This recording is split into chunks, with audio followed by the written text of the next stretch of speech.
Okay, let's dive right into this explainer. We're looking at what has to be one of the most high-stakes comeback stories in all of human history. We're talking about how the Ottoman Empire, an absolute juggernaut of the medieval world, bounced back from the literal brink of total annihilation. And the man who orchestrated this incredible miraculous recovery? Sultan Mehmed I.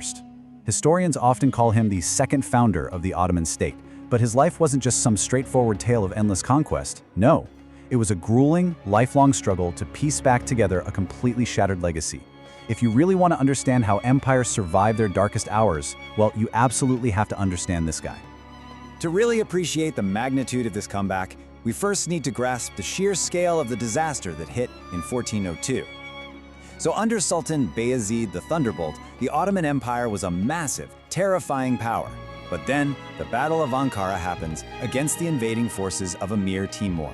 The Ottomans suffered an absolutely crushing defeat, and the Sultan himself was actually taken captive. I mean, practically overnight, this thriving, unified empire was just left in absolute ruins. The lands were plunged into chaos, and to make matters worse, Timur intentionally fractured the remaining territories just to guarantee the Ottomans could never rise again. It was the ultimate test of survival for a dynasty that was literally hanging by a thread. Out of the ashes of this total devastation emerges a truly unique leader. Meet Mehmed. He was just 16 years old when he fought at that disastrous Battle of Ankara. He was wounded, but somehow managed to save his army and retreat to the province of Amasya, where the locals essentially threw their doors open for him. Now, he carried two very telling nicknames throughout his life. The first was Chelebi, which basically means gentleman. It signifies a well-mannered, moderate, and peace-seeking diplomat, which makes sense since his lineage actually traced back to the great Sufi mystic Rumi. But his other nickname? Kirishi. That translates to master archer. In fact, while escaping the battlefield, he famously shot a Mongolian commander with an arrow. So you have this perfect rare blend of a refined statesman and a highly lethal warrior.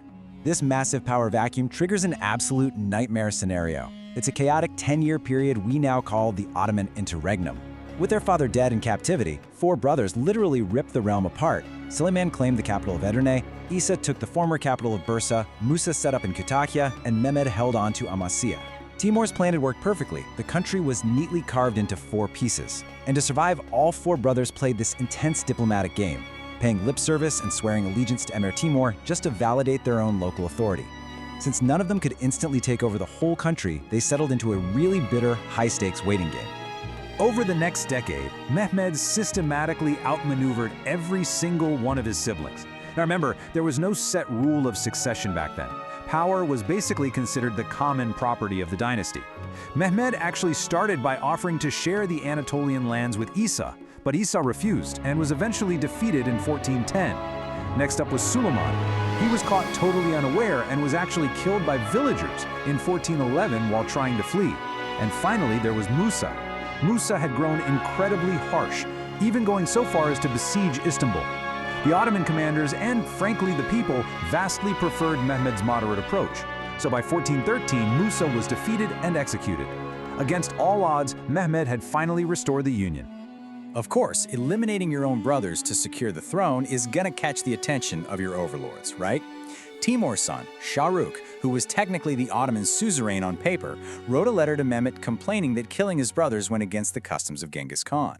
Mehmed sent this remarkably pragmatic response right back. He said, "My ancestors have solved some difficulties with experience. Two sultans cannot live in one country." He was super careful not to actually start a war with Shahrukh, but he firmly defended his ruthless yet entirely necessary consolidation of power. Because he knew better than anyone, a divided empire is a dead empire. But surviving his brothers? That was only half the battle. Stepping out of that grueling decade-long civil war, Mehmed found opportunistic regional rivals circling the empire like vultures. The neighboring principalities mistakenly thought the Ottomans were completely dead and gone. Now, Mehmed's goal wasn't just blind conquest. He actually declared that he wanted to live in peace with all his neighbors. But he quickly realized something crucial.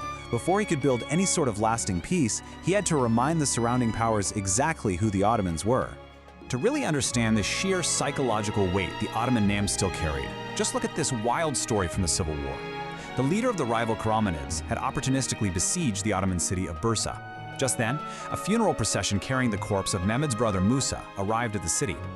Thinking it was the vanguard of a massive Ottoman army coming to get him, the Karamanid leader totally panicked, set fire to a royal tomb, and fled in absolute terror. One of his own officers actually mocked him for it, saying, "This is how you run away from the corpse of an Osmanoglu. What would you do if he came alive? It's just unbelievable." Mehmed quickly learned that he had to be just as sharp a diplomat as he was a general, because deception was literally everywhere. Get this. After defeating those same Ottomanids, the defeated prince swore a solemn oath on behalf of his father never to draw a sword against the Ottomans again. But the moment Sultan Mehmed left, the prince reached into his jacket, pulled out a dove he had secretly hidden in there, let it go, and declared that because the bird had flown away, his oath was completely void. Can you believe that? He vowed their enmity would continue to the grave. Mehmed couldn't trust anybody. Surrounded by these incredibly untrustworthy rivals, Mehmed masterfully secured the realm across multiple fronts. He really was a true statesman. First, he improved relations with the powerful Mamluks down to the south. Then, when facing a massive Venetian naval threat, he used these clever hit-and-run tactics with a tiny fleet of just 30 ships. It actually forced a peace treaty, and he ended up sending the very first Ottoman ambassador to Venice, where he was greeted with a massive festival.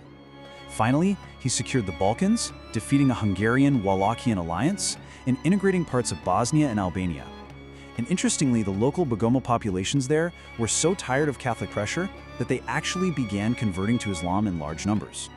What's fascinating is that even when facing huge internal revolts, Mehmed relied on structured trials and moderation rather than just unchecked terror. Take Sheikh Bedruddin, for instance. He was an ambitious religious scholar who started a massive rebellion. When Mehmed captured him, he didn't just have him killed on the spot. No, he ordered a formal trial by other scholars to ensure the execution was legally and religiously justified.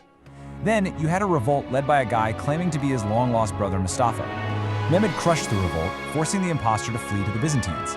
And of course, they conveniently kept the guy as a hostage to use as leverage later on. Through all of this incredible statecraft, warfare, and diplomacy, Mehmed managed to reclaim 870,000 square kilometers of land. I want you to really think about that for a second.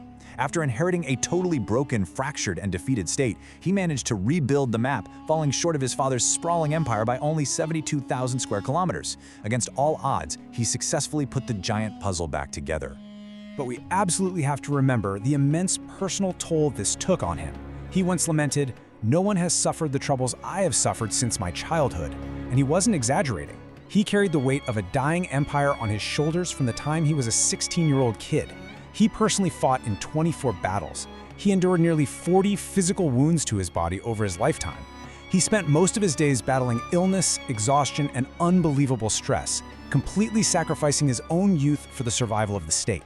Ultimately, it caught up with him, and he died at the tragically young age of just 35. His total dedication to stability extended right down to his deathbed.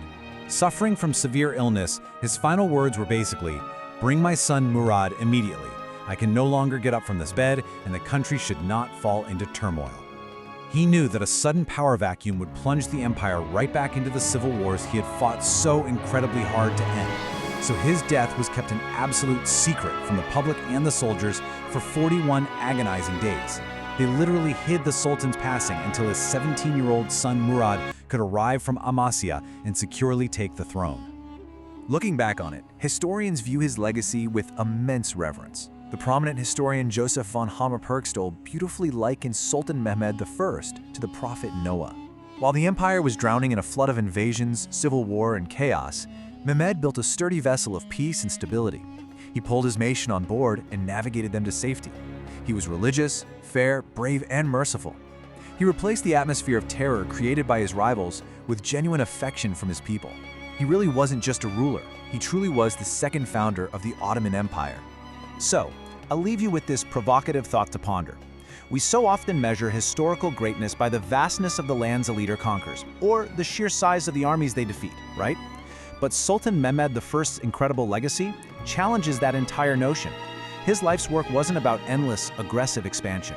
It was about choosing vital consolidation, healing a deeply traumatized society, and carefully knitting a shattered nation back together. Is that quiet, grueling work of survival actually the truest form of greatness?